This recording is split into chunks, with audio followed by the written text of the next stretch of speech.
Fala galera do São José. Bom, nós vamos hoje retomar um assunto que nós já havíamos falado na última aula, que é campo elétrico, tá?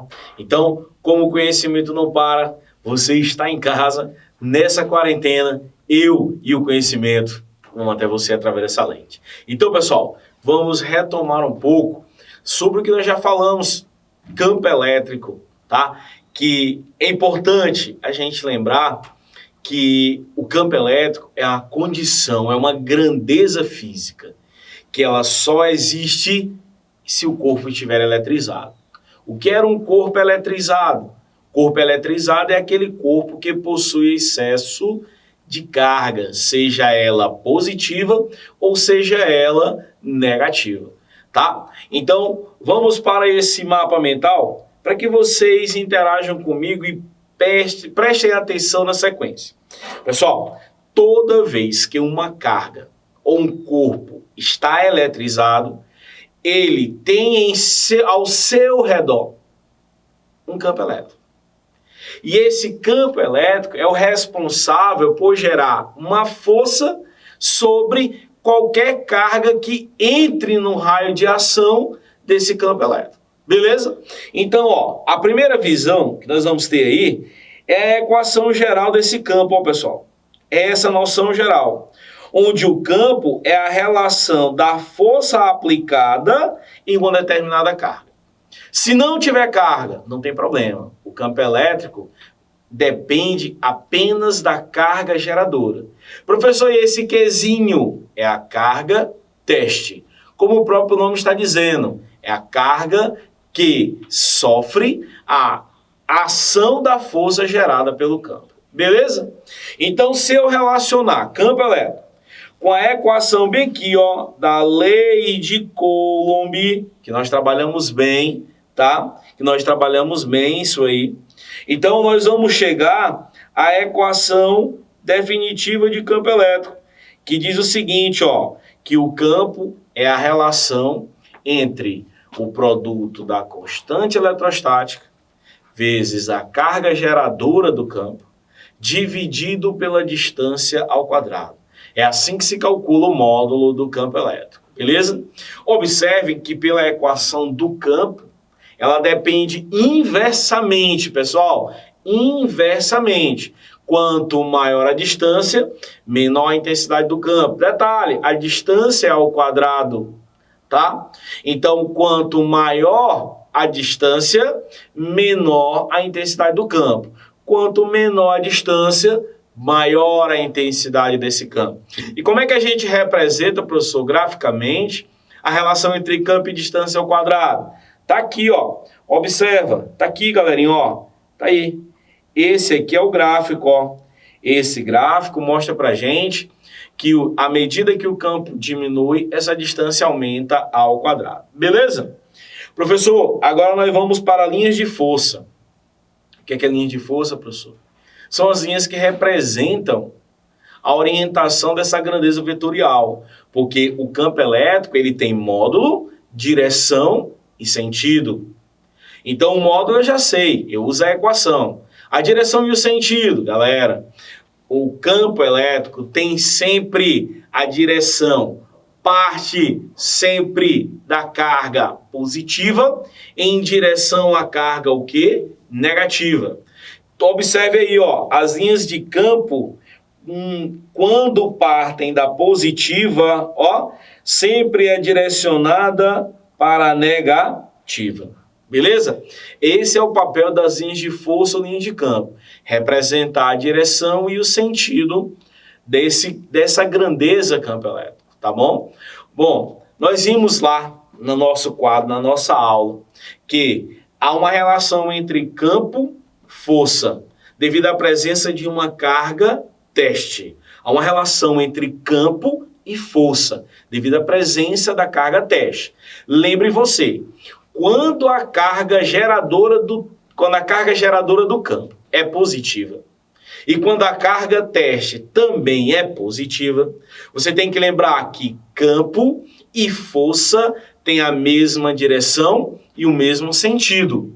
Agora, Quando a carga geradora é positiva e a carga teste é negativa, campo e força têm sentidos o quê? Opostos. Se liga nisso, presta atenção, beleza? Bom, outra coisa que nós estudamos muito na nossa sala de aula, tá? Foi a questão do campo elétrico uniforme. Pessoal, por que ele é dito campo elétrico uniforme? Porque, primeiro, eu tenho duas placas geradoras de campo, uma positiva e uma negativa. A placa positiva sempre parte de lá o vetor campo elétrico. A carga negativa sempre chega o vetor o quê? Campo elétrico. Beleza? Qual a outra propriedade desse campo elétrico uniforme? A distância entre as linhas de campo são iguais. As linhas são igualmente espaçadas. Então, se o campo é constante, logo eu terei uma força constante atuando sobre uma carga que está entre essas duas placas. Entenda, campo é força vezes carga. Perdão, força dividido por carga. Campo é força sobre carga. Então, campo e força, lá na primeira equação, ó, lá nessa equação, vou até enfatizar ela aqui de novo de vermelho, ó. Nessa equação aqui, campo e força são grandezas diretamente proporcionais. Repetindo, campo e força são grandezas diretamente proporcionais. Ok? Então, se o campo é constante, não vai haver variação. Se não há variação no campo, não tem o porquê ter variação na força. Então, se o campo é constante, a força é constante. A carga se desloca sobre a ação de uma força de mesmo modo o tempo todo. Beleza? Certinho? Bom, uma outra propriedade do campo elétrico uniforme, pessoal, é a aplicabilidade dele. Tá? Nós temos aí a questão das nuvens, dos raios, tá? Lembre também que se você tiver um campo elétrico um campo elétrico formado por essas placas, comparando com o céu e a terra, a gente tem as descargas elétricas, os raios, tá? O relâmpago, o trovão, tá bom, pessoal? Tudo é aplicabilidade, beleza? Certinho? Então, outra propriedade do campo elétrico é o poder das pontas. O que é o poder das pontas? Lembra do para-raio. Para-raio, ele é um metal que fica localizado em pontos elevados e, por ser um metal, ele é um bom atraente, ele atrai com muita facilidade as descargas elétricas. Mas qual é o papel do para-raio? É conduzir o raio para um lugar seguro. Conduzir o raio para um lugar seguro. Beleza? Então, o que está atrelado ao poder das pontas? A densidade superficial de carga. Ó, olha essa equaçãozinha aqui, ó. A densidade superficial de carga, que é a relação da quantidade de carga pela área.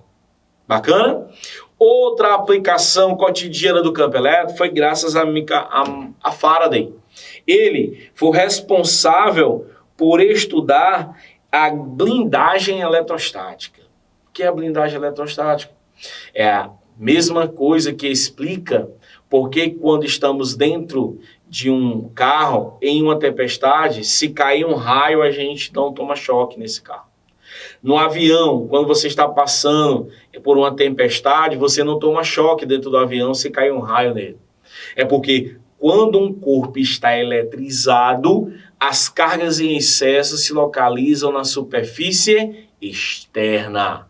As cargas em excesso se localizam na superfície externa.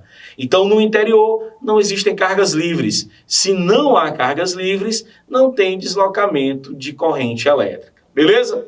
Certinho? Então, ó, blindagem eletrostática, poder das pontas, tudo isso pode ser recorrente também. Bora responder questões? Porque nem só de teoria vive o homem. Vamos lá, man! Para as questões, galera. Primeira questão, ok? Questão número 2, atividade de sala, capítulo 4, caderno 1.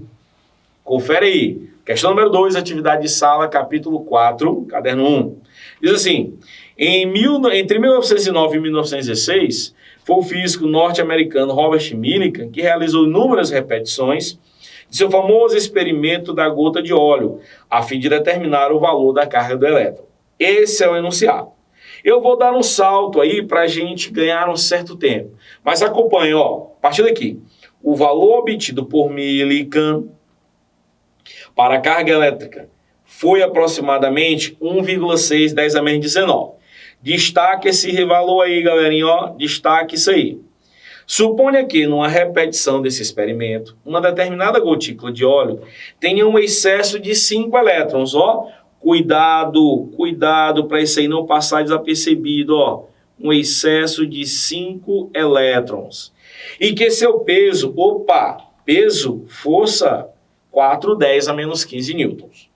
Nessas circunstâncias, para que a referida gotícula se movimente com velocidade constante, olha o que ele está dizendo, com velocidade constante, então nós estamos falando de um campo elétrico uniforme.